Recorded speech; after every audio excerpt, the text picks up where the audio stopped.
किशोरी कृपा करो, श्यामा लाडली दया करो, राधे किशोरी कृपा करो,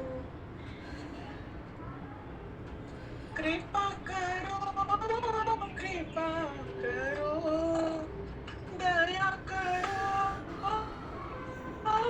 दया करो, राधे किशोरी दया करो, श्यामा लाडली कृपा करो, राधे किशोरी दया करो, श्यामा लाडली कृपा करो, कृपा करो, कृपा करो, दया करो, दया करो, राधे किशोर दया करो, श्यामा लाडली कृपा करो, राधे किशोरी दया करो, श्यामा लाडली कृपा करो, कृपा करो, कृपा करो, दया करो, दया करो, कृपा करो, कृपा करो, राधे किशोरी कृपा करो, राधे किशोरी कृपा करो, श्यामा लाडली दया करो, श्यामा लाडली दया करो, राधे किशोरी कृपा करो, दया करो, दया करो, कृपा करो, कृपा करो, राधे किशोरी कृपा करो। बोलो सियावर रामचंद्र भगवान की जय।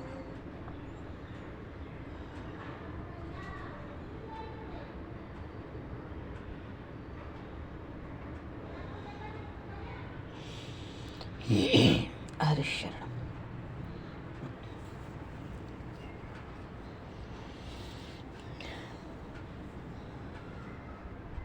भक्त भक्ति भगवंत का रुचित नाम वो एक,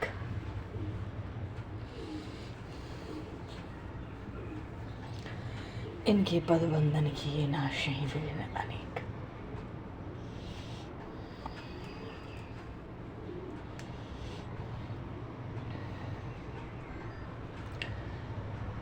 बंधव बरबदगंज कृपा सिंधु नर रूपहार, महामोहतम पुंज जासु वचन रवि कर्ण कर। बोले श्यावर रामचंद्र भगवान की जय, श्री राधे वर कृष्ण चंद्र भगवान की जय, श्री गौरी शंकर भगवान की जय, श्री चैतन्य महाप्रभु की जय, श्री बांके बिहारी लाल की जय, श्री वृंदावन प्रेम धाम की जय, श्री अयोध्या धाम की जय, सब संतन की जय, सब भक्तन की जय, समस्त वैष्णवन की जय, समस्त पर्वाचार्य चरणन की जय, समस्त संप्रदाचार्यन की जय, श्री सद्गुरुदेव भगवान की जय।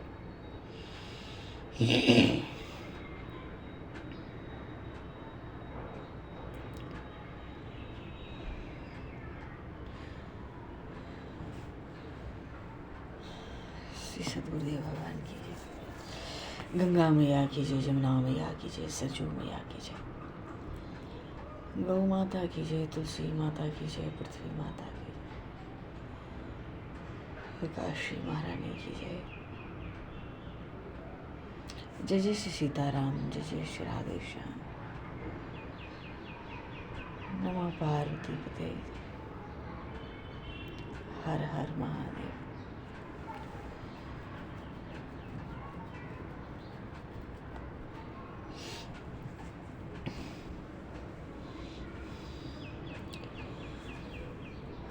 अनंत कोटि ब्रह्मांड नायक सर्वेश्वर पूर्ण परात्पर ब्रह्म असंख्य कल्याण गुणगण निलय भक्तवांशा कल्पतरु शरणागत वत्सल भक्त वत्सल दीनबंधु दया सिंधु भगवान श्री सीताराम जी महाराज की असीम कृपा करुणा से श्री हनुमान जी महाराज की परम पावन भावमय समिति में महापुरुषों की भावमय उपस्थिति में एवं आप सभी श्रद्धालु भक्त वैष्णव की मंगल समिति में मानव जीवन का सर्वोत्कृष्ट फल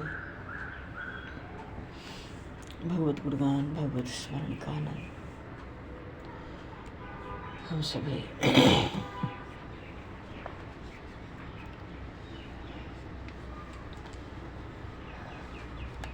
भगवान श्री कृष्ण चैतन्य देव के लीला चरित्रों के माध्यम से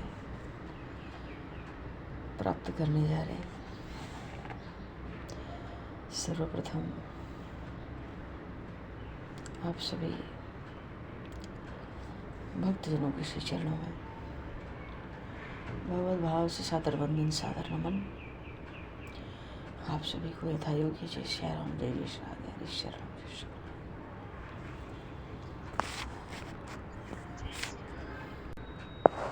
बर्हापीडं नटवर वपुः कर्णेयो कर्णिकारम्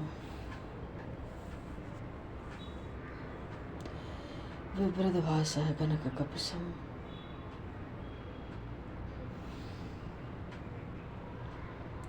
वैजयन्तीं च मालां रन्ध्रान् वेणुर्धरसुधया पूरेण गोपवृन्दैः वृन्दारण्यं स्ववदरमणं प्राविशद्गीतकीर्तिः।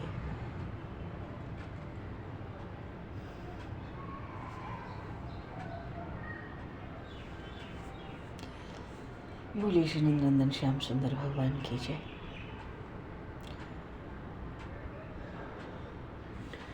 श्री चैतन्य महाप्रभु की जय।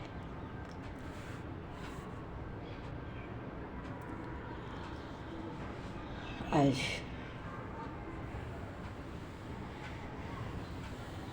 सूर्योदय के काल में अमावस्या थी और कल तो दिन रात थी। इस बार अमावस 2 बार आई और अमावस को भगवान शिव की विशेष आराधना का विधान है।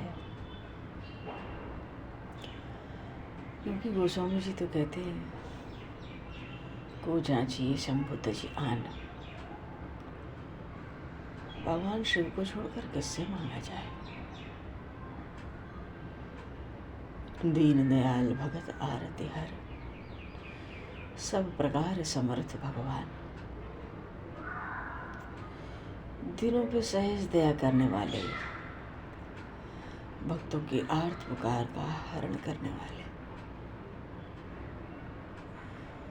और सर्व समर्थ सेवा से सुलभ हो जाएं। बड़े उदार और कल्पतरु जो चाहो सो पाओ। भगवती माता पार्वती के स्वामी बड़े सुजान। गोस्वामी जी तो कहते हैं विनय में क्या याचना करते हैं। देहु काम रिपु राम चरण रति तुलसीदास कहूँ कृपा निधान।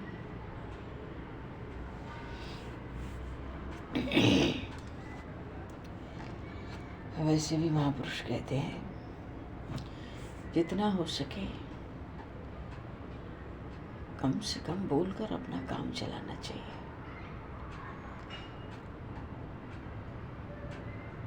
करना क्या चाहिए? निरंतर भगवान के नाम का स्मरण। भगवान सर्वज्ञ हैं, सर्वशक्तिमान है। जो भी हमारे लिए आवश्यक होगा वो कर देंगे।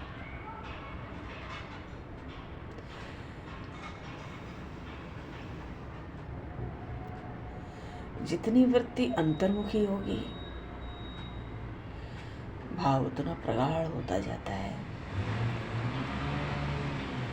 और भगवान के नाम की महिमा, भगवान की कृपा का अनुभव उतना ही शीघ्र होगा।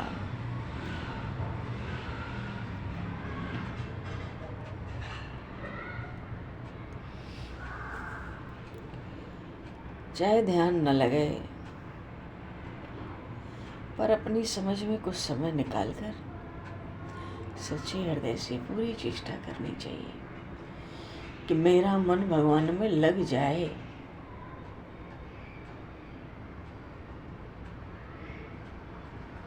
अथवा नाम जप तो होता ही रहे, नाम स्मरण।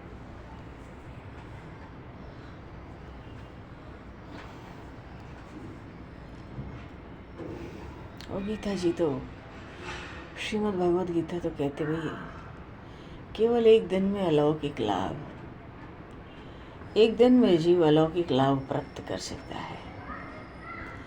और सुनने कहने में ही कितनी बढ़िया बात लगती है। और स्वामी जी कहते हैं अगर हम मान लें तो निहाल हो जाएं, और उसके लिए केवल स्वीकार करना है और कुछ नहीं करना है। हम पापी हैं कि पुण्यात्मा हैं, कैसे भी हों, हम ये मान लें कि हम भगवान के हैं।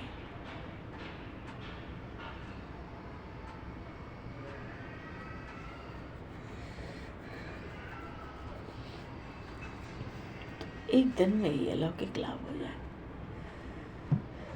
भगवान कहते हैं जीव मात्र मेरा अंश है, ममैवांशो जीवलोके। हम भले ही कुछ ना हो, संत महात्मा ना हो, भजनानंदी ना हो, शुद्ध ना हो, पर जीव तो हैं ही ना। जीव है तभी तो शरीर सक्रिय है, मन चेतन है, तो जीव तो है ही। माता पिता के सपूत भी होते हैं, कपूत भी होते हैं, तो कपूत क्या पूत नहीं होता?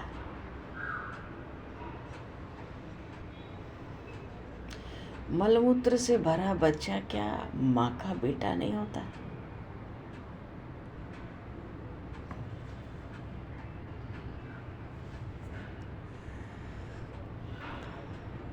भाव ये है हम भगवान का अंश होने के कारण, ईश्वर अंश जीव अविनाशी, मूल में हम निर्दोष हैं। दोष तो पीछे आए हैं ना, पहले तो हम भगवान का अंश हैं।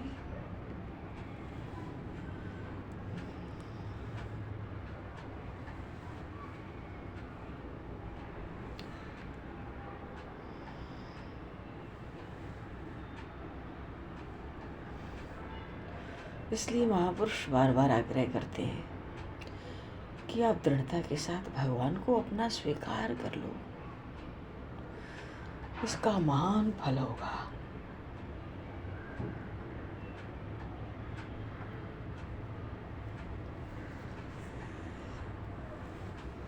आपका जीवन सफल हो जाएगा।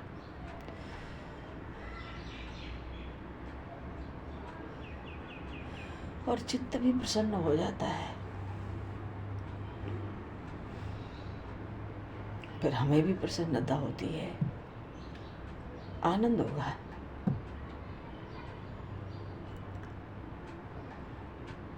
सार बात यह है कि इस बात को स्वीकार करने में लाभ ही लाभ है कि हम भगवान के हैं। जो भी अच्छे बुरे, ऊपर नीचे, आगे पीछे हैं, वो सब तो पीछे है, मूल में तो भगवान के, इसलिए निर्दोष है। और इस बात को स्वीकार करने में दृढ़ता से कोई नुकसान तो है ही नहीं। क्योंकि कोई मामूली बात थोड़ी है कि हम भगवान के हैं।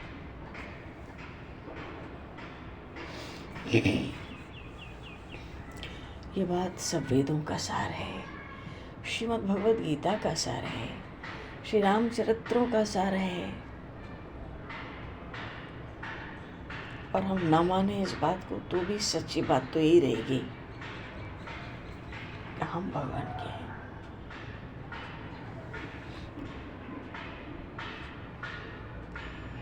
और ये बात कभी झूठी हो भी नहीं सकती। हम अपनी ओर से मान लें,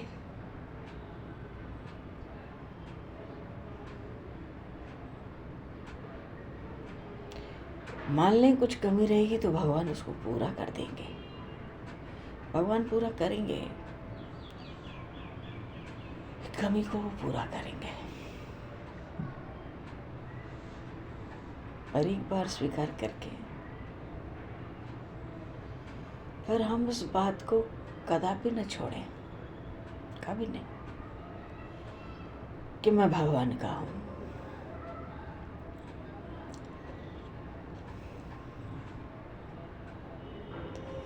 और ये हम मानते रहें कि हम भगवान के हैं। अरे सत्य को जान लो और मान लो। संसार न हमारा कभी था, न हो सकता है, न है, न कभी हुआ है।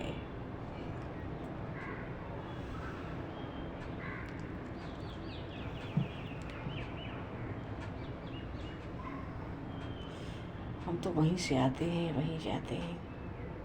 माँ के गर्भ में जब जीव रहता है तो अपने दोनों कान पे दोनों हाथ लगाया रहता है।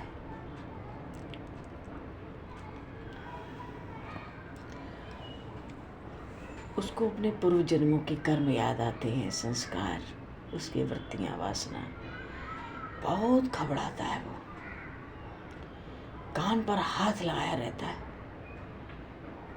सोचता है भगवान इस बार बाहर निकाल दो इस गंदगी से, माँ के गर्भ से, बस आपका ही होकर रहूँगा। पर बाहर आता है तो उसको वायु मिल जाती है, भीतर नहीं मिलती वायु। और जैसे ही वो वायु पी लेता है, उसके भीतर वायु का प्रवेश हो जाता है, वो सब ज्ञान भीतर का भूल जाता है। हमें मनुष्य शरीर मिला है केवल परमात्मा की प्राप्ति के लिए।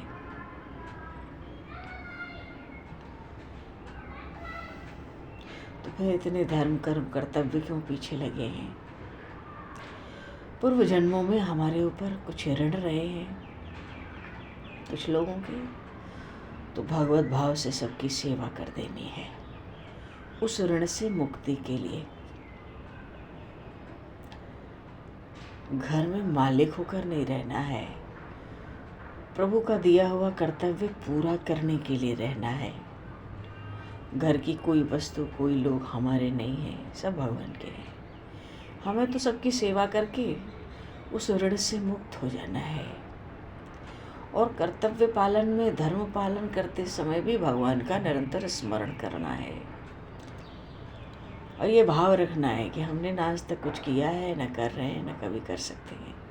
क्योंकि करना कराना तो एकमात्र परमात्मा को ही आता है। तो प्रभु जो करते हैं हमसे और जो कराना चाहते हैं वही होता है। हम कहीं से भी कर्तापन का भाव ना रख पाएं, कहीं भी मैंपन, अपनापन, शरीर में भी नहीं, भीतर से किसी का संग नहीं करना है। यहाँ तक कि अपने शरीर का भी संग नहीं करना है। सबसे बड़ी आसक्ति तो शरीर में होती है, भीतर से उसको भी छोड़। गीता जी में भगवान की शरणागति की 5 बातें आई। एक तो कर्म करते हुए भी अपने को कभी भी कर्ता न मानना, तो हम भोक्ता भी नहीं होंगे।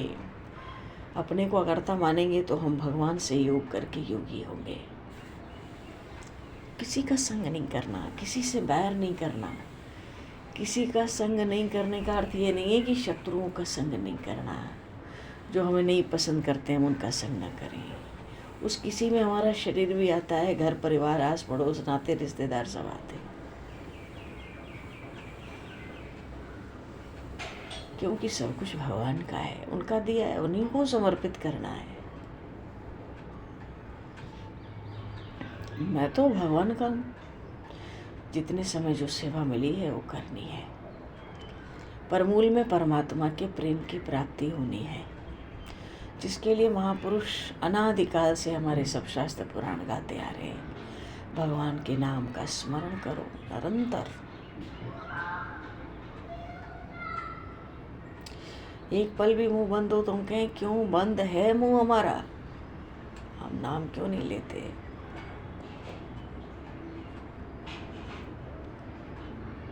निरंतर भगवान के नाम का स्मरण और भगवान के चरणों की शरणागति।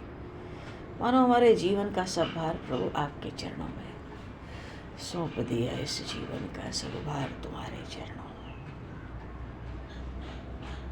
क्योंकि मैं आपका हूँ। अब माता पिता हैं तो बच्चा बोझ क्यों ला दे कंधे पर, और वो तो प्रतीक्षा में है कि आवे शरण में, कह दे कि मैं आपका हूँ। भगवान तो प्रतीक्षा करते हैं, कह दे कि मैं आपका हूँ। इसलिए ये हम मानते रहें, जान लें या फिर बढ़िया से मान लें, तो हम अपने आप शुद्ध हो जाएंगे, निर्मल हो जाएंगे। अरे जो लोहे का सोना बना दे, उस पारस से भी भगवान क्या कमजोर है। भगवान के संबंध से जैसी शुद्धि हो जाएगी, वैसी अपने प्रयत्न परिश्रम साधन से नहीं होगी। वर्षों तक सत्संग करके, वर्षों तक सत्संग करने से जो लाभ नहीं होता, वो भगवान को अपना मान लेने से एक दिन में हो जाता है, एक दिन में हो जाता है। तो लाभ अलौकिक है और एक दिन में इतना भारी लाभ हो जाता है। कहते हैं ना, जो न तरे भवसागर नर समाज अस्पाई, सुकृत नंदक मंद मति आत्मा हन गति जाई। और इस समय तो भगवान की प्रेरणा से भक्ति मार्ग की उन्नति, कलयुग तो भक्ति मार्ग की उन्नति के लिए है।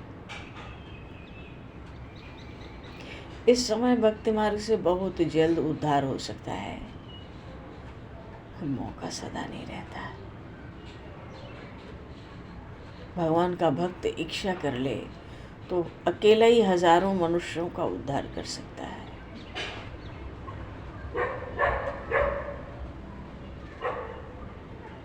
जैसे कोई धर्मात्मा मनुष्य हो, हजारों मनुष्यों के साथ कोई नौका डूब रही हो, उसको पार लगाना चाहे तो वो लगा सकता है।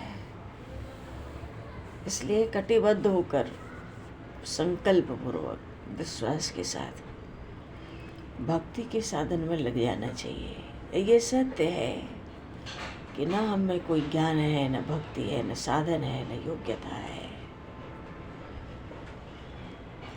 न कोई सुकृत है। आप कृपा को आसरो, आप कृपा को जो, आप बिन देखे नहीं तीन लोग कोई और।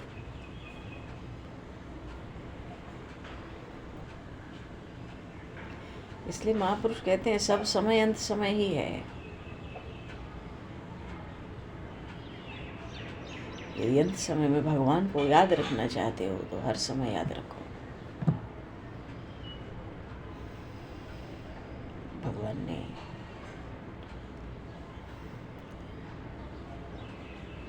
बोले श्री चैतन्य महाप्रभु के पूर्व प्रसंग में आचार्य सार्वभौम, पहले तो महाप्रभु की अनन्य भक्ति उनको प्राप्त हो गई, और जब महाप्रभु ने जगन्नाथ भगवान का प्रसाद, महाप्रसाद ला कर दिया, तो ऐसी निष्ठा थी उनकी प्रसाद में कि महाप्रभु को बहुत आनंद हुआ, बहुत आनंद हुआ। पूर्व प्रसंग में हम लोगों ने भगवान के महाप्रसाद की महिमा का श्रवण किया, कीर्तन किया, और वो ही सार्वभौम जो पहले इतने विद्वान शास्त्रज्ञ पंडित और तर्क वितर्क करने वाले, वाद विवाद करने वाले थे, उनको महाप्रभु के चरणों में भक्ति प्राप्त हुई।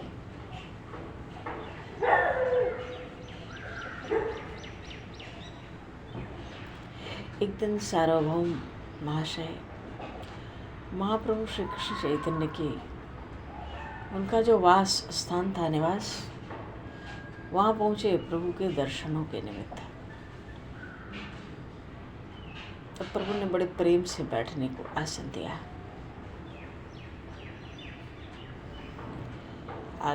बैठे तो आसन पर बैठकर कहते हैं, प्रभु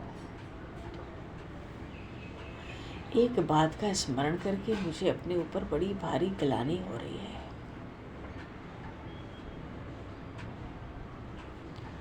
वो ये कि मैं अपने शास्त्रीय ज्ञान के अभिमान में आपको साधारण सन्यासी समझकर उपदेश देने का अभिमान किया। इससे मुझे बड़ा दुख हो रहा है। उन गोपीनाथ आचार्य के साथ मैंने आपकी बड़ी कड़ी आलोचना भी की थी, विरोध भी किया था मानो। इसलिए प्रभु अपने उन पुराने कुकृत्यों पर बड़ी लज्जा आ रही है। महाप्रभु बड़ा स्नेह प्रकट करते हुए कहते हैं, ये आप कैसी भूली भूली बातें कर रहे हैं। मैं तो जहाँ तक समझता हूँ आपने मेरे संबंध में न तो कोई अनुचित बात कही, न कोई अशिष्ट व्यवहार किया। आप जैसे श्रद्धालु शास्त्रज्ञ विद्वान से कोई भी इस तरह के व्यवहार की आशा नहीं रख सकता। थोड़ी देर के लिए मान भी ले कि आपने ऐसा कोई अनुचित बर्ताव किया भी है,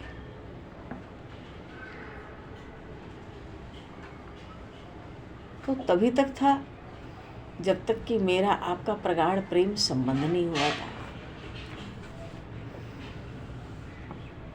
और फिर प्रेम संबंध हो जाने पर तो पुरानी सब बातें भुला दी जाती हैं। प्रेम होने पर तो एक तरह का नया जीवन मिल जाता है, आरंभ हो जाता है। जैसे जन्म होने पर पिछली सब जन्मों की बातें भूल जाती हैं, नया जन्म होने पर ऐसे ही प्रेम हो जाने पर तो पिछली बातों का ध्यान ही नहीं रहता। प्रेम में लज्जा, भय, संकोच कहाँ रहता है। शिष्टाचार, क्षमा, अपराध, इन दैवी भाव को प्रकट करने वाली वृत्तियां भी नहीं रहती। हाँ, तो नित्य नया रस होता है। वो सार्वभौम अब तो भक्त हो गए महाशय, कुछ भी उत्तर नहीं दिए, क्षणभर चुपचाप बैठे रहे। थोड़ी देर पीछे बोले, प्रभु भगवान के श्री चरण कमलों में अकारण अहेतु की अनन्य भक्ति उत्पन्न हो सके, ऐसा कोई सर्वोत्तम साधन कौन सा है? आप बताएं, आप सुनाएं।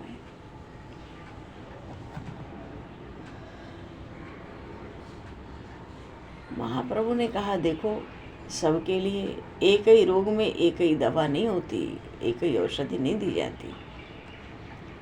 जो बुद्धिमान वैद्य होते हैं प्रकृति देखकर औषधि का आवश्यकता के अनुसार परिवर्तन भी करते रहते हैं। भोजन करने से शरीर को तो पुष्टि मिलती है और चित्त को तुष्टि मिलती है, तृप्ति, और भूख की निवृत्ति हो जाती है। तीनों काम हो जाते हैं। चित्त भी संतुष्ट हो गया, भूख भी गई और शरीर भी पुष्ट हो गया।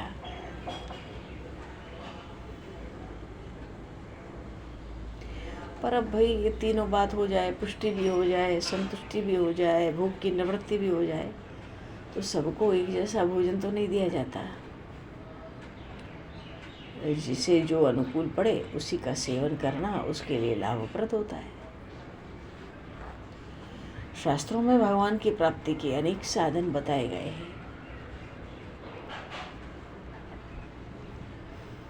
पर इस कलिकाल में तो हरिनाम स्मरण के अतिरिक्त और कोई भी दूसरा साधन सुगमता पूर्वक नहीं हो सकता। और श्री भगवान नाम महाराज की जय। और वर्तमान समय में तो भगवान का नाम ही सर्वोत्तम साधन है।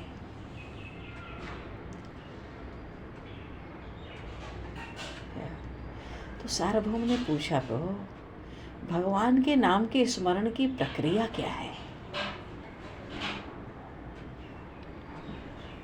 महाप्रभु कहते हैं, इसमें प्रक्रिया क्या है? भगवान के नाम की कुछ भी प्रक्रिया नहीं है। जब भी समय मिले, जहां भी हो, जिस दशा में हो, भगवान के नाम का आश्रय कभी छूटना नहीं चाहिए। भगवान का नाम मुख से उच्चारण करते ही रहना चाहिए, हर समय, हर स्थिति में।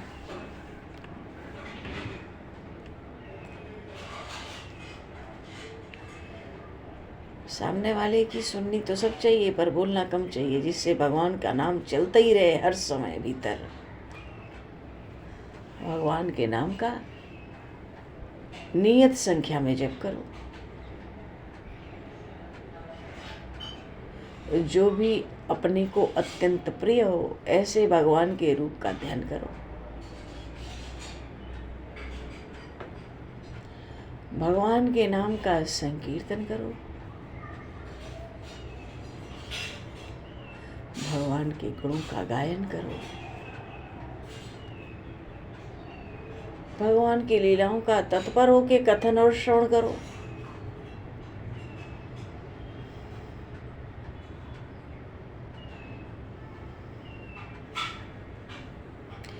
भगवान के नाम का संकीर्तन, कथा श्रवण, सारांश ये है, जैसे कैसे भी हो, अपने शरीर को, अपने प्राण को, अपने मन को, अपनी इंद्रियों को भगवान के पारायण बनाने की, भगवत पारायण बनाने की चेष्टा रखनी चाहिए। यही चेष्टा करो। सार्वभौम जी ने पूछा, प्रभु ध्यान कैसे किया जाए? महाप्रभु कहते हैं, अरे अपनी वृत्ति को बाहरी विषयों की ओर मत जाने दो।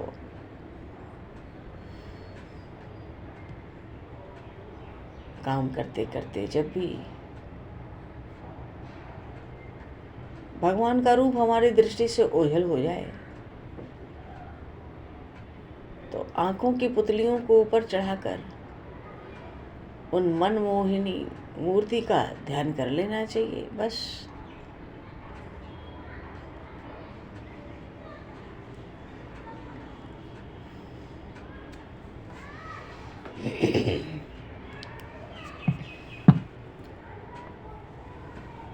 देखो महाप्रभु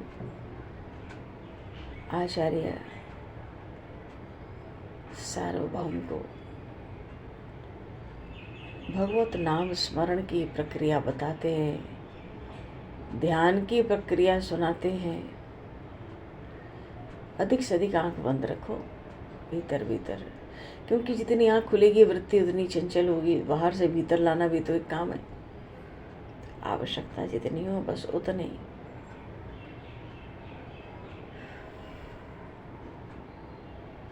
काम करते रहें, भगवान की रूप माधुरी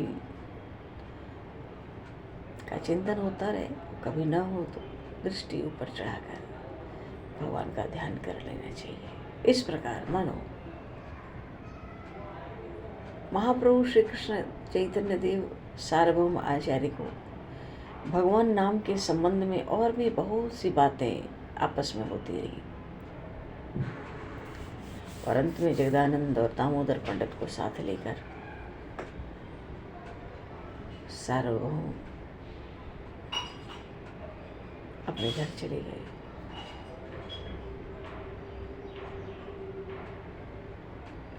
और घर जाकर जगन्नाथ भगवान का प्रसाद तरह तरह से बहुत से सुंदर सुंदर पदार्थों के साथ सजाकर इन दोनों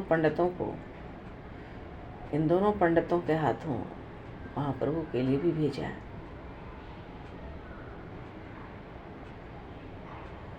और प्रभु को श्रद्धांजलि के रूप में 2 श्लोक सुनाकर भेजा। वैराग्य विद्या निज भक्ति योग शिक्षार्थमेकः पुरुषः पुराणः श्री कृष्ण चैतन्य शरीरधारी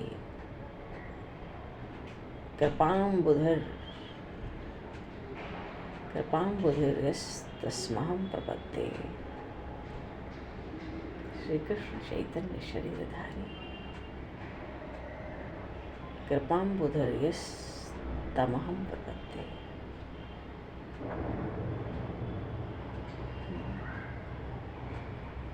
चलो जी, ये प्रसंग